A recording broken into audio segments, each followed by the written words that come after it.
everyone, Kat here, your favorite ginger bibliophile. And your favorite big girl who's kind of sleepy. So we'll see if she sticks around. Try to sneak her in there. So today we've got another Grimm tale for you. And if that's not your thing, check the playlist down below. I've got all the fun stuff. And more of the ones you're really here to see. They get their own little playlist too. Little man is on guard duty because there is a scary kitty in the porch that I had to yell at them. I can't sneak you out food because they will run out and chase you. Because big girl wants to sniff butts, he wants to be a bully. So we've got another tale as I try to read through this whole massive collection.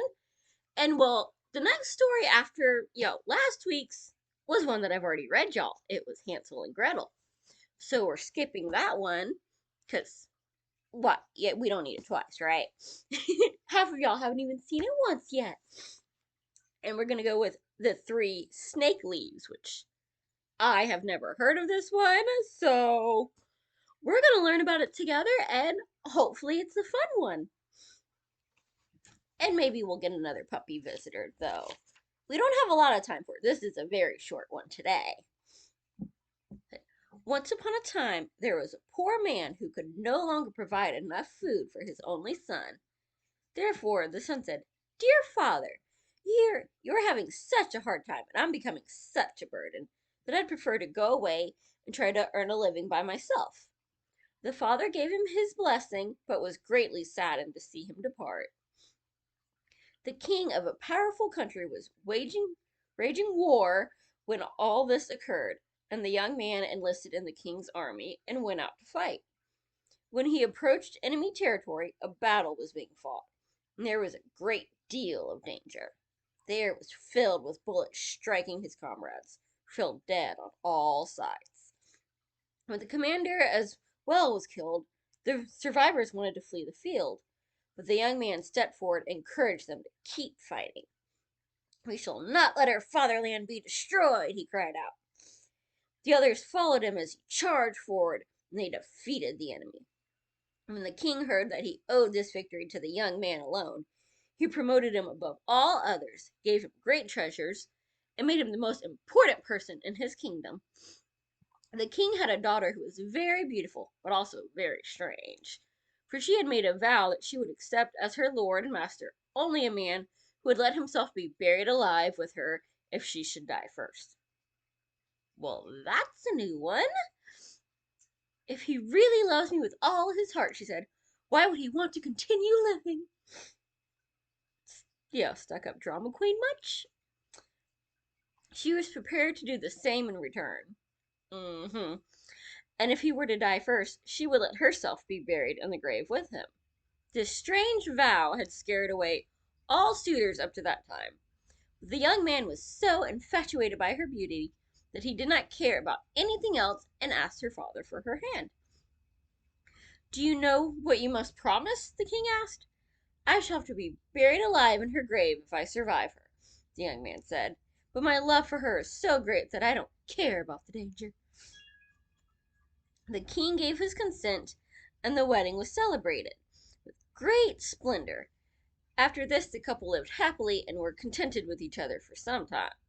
But then the young queen fell seriously ill, and no doctor could help her. When she lay dead, the young king remembered the promise he had been obliged to make, and he shuddered at the thought of being buried alive. However, there was no escape. The old king had had all the gates posted with guards, and it was impossible for his son-in-law to avoid what fate had in store for him. When the day came for the queen's body to be buried in the royal vault, he was led down into the crypt with it, and the door was bolted and locked behind him. In the vault, next to the coffin, was a table, and on it were 4 candles, 4 loaves of bread, and 4 bottles of wine. As soon as the provisions were used up, the young man would perish from starvation. So there he sat, full of sorrow and grief. Each day he ate just a little bit of bread and drank just a swig of wine. Yet he saw death was coming closer and closer. Once, as he was staring into space, he saw a snake crawling from a corner of the vault, and heading toward the dead body. Since he thought the snake was coming to gnaw at the body, he drew his sword and said, "As long as I live, you shall not touch her." Very Lord of the Ringsy. I approve. And he cut the snake into 3 pieces. After a while, another snake came crawling out of the corner, but when it saw the first one lying dead and cut to pieces, it went back to where it came from. It returned shortly, however, with 3 green leaves in its mouth, and it proceeded to take the 3 pieces of the snake, put them in their proper places, and set 1 leaf on each of the wounds. All at once, the pieces that had been severed came back to life, and both snakes hurried off together. The leaves remained on the ground, and it occurred to the unfortunate young man, who had witnessed the whole thing, that the miraculous power of the leaves that had brought the snake back to life might also be able to help a human being. So he picked up the leaves and placed one on the dead wife's mouth and the other 2 on her eyes. No sooner had he done this than the blood began to stir in her veins, rose up into her pale face, and gave her cheeks a rosy color. Then she took a deep breath, opened her eyes, and said, "Oh God, where am I?" "You're with me, dear wife," he answered, and he told her how everything had happened, and how he had brought her back to life. Then he handed her some of the wine and bread, and when she had regained her strength, she stood up, and they went to the door. There they knocked and yelled so loudly that the guards heard them and reported it to the king. The king himself then came and opened the door. When he found them alive and well, he rejoiced with them and was glad that their troubles were over. The young king took the 3 snake leaves, gave them to a servant, and said, "Take good care of them for me, and carry them with you at all times. If we find ourselves in a predicament, they might be able to help us."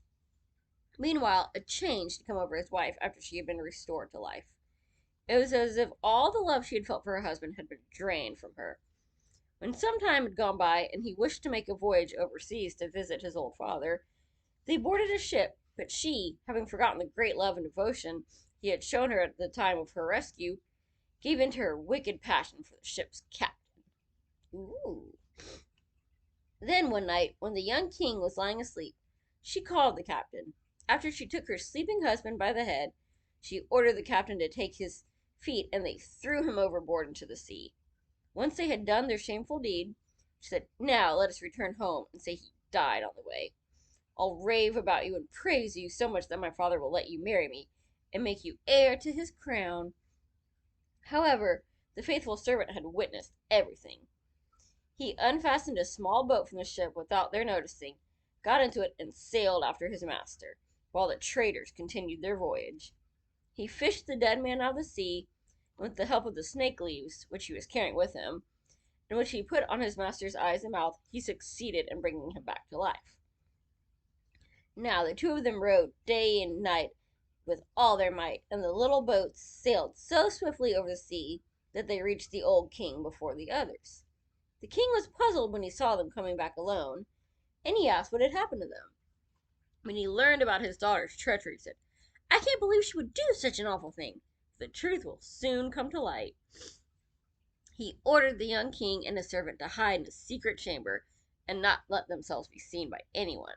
Soon after, the big ship came sailing home, and the godless woman appeared before her father with a troubled expression. "Why have you come home alone?" he asked. "Where is your husband?" "Ah, dear father, I am returning home in great sorrow.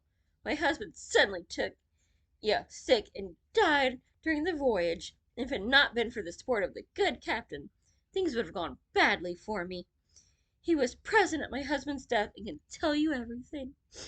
The king said, "I'm going to bring the dead man back to life."